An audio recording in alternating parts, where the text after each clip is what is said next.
देग्लाय माने जि ऐतिहासिक बर' गोरोबथा 2003 10 फेब्रुआरिखौ जिल्ला लेभेलाव खुंनो थाखाय निर्देश फैदों।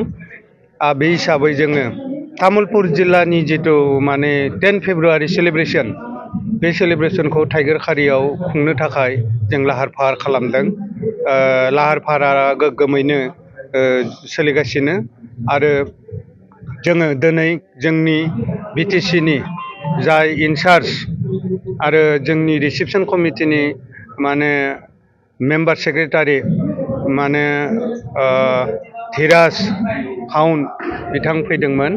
जोङो मोनसे फिसा मेल जिरायनानै अलरेडि जों जि इभेन्ट लाखिगोन स्पर्ट्स इभेन्ट कालचारेल इभेन्ट बेफोरखौ जोङो रायज्लायजोब्बाय।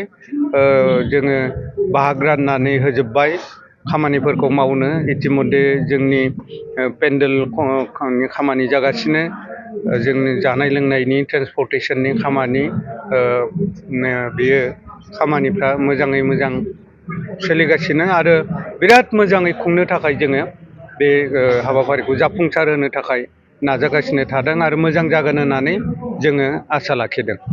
सार बिटिसि जोङो जि मोनबा गेरेन्टि इलेक्सनाव बुंदोंमोन बे मोनबा गेरेन्टिखौनो जोङो 10 फेब्रुआरियावनो उद्बोधन जासिगोन, बेयो बेखेवनाय जासिगोन।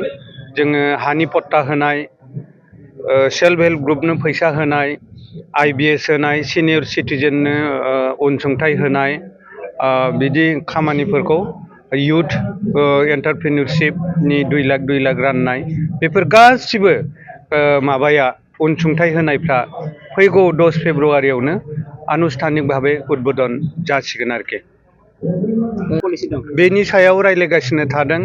थांनायाव जों जि मोनथाम गभर्नमेन्ट सालायबोदोंमोन बे समावबो जोङो नामखौ बिदि स्पेसिफिक सुपार 50 होनना दोनाखैमोनब्लाबो जोङो जायफोर माने IAS ACS माने मेइनाव थांनो हायो प्रिलिमिनारि होनानै बिथांमोननो 2 लाख थाखा होदों।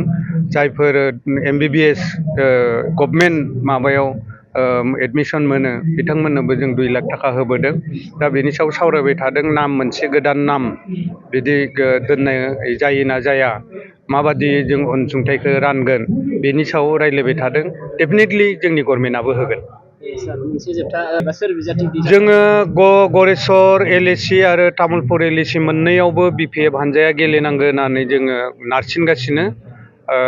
जोंनि मिरुनि जि BPF दोलो बिथांमोननियाव हाग्रामा सारखौबो जोङो नारसिनगासिनो आरो जोङो गरेस्वराव आंबो सासे केन्डिडेट गरेस्वर LACनि दिगन्त बेजबरुवा पार्टिनिफ्राय बेखौ सावरायनानै हरदों आरो नैबाव बागानपारा, दारांगा आरो गयबारि बे मोनथामजों खम समनि गेजेरावनो जिरायनानै बेनि सायाव रायज्लायगोन आरो मोननैबो LACखौ मोननैबो बिधान सभा समस्तिखौ BPF दोलोआ लाखिनांगौ होननानै जोङो नारसिनगासिनो।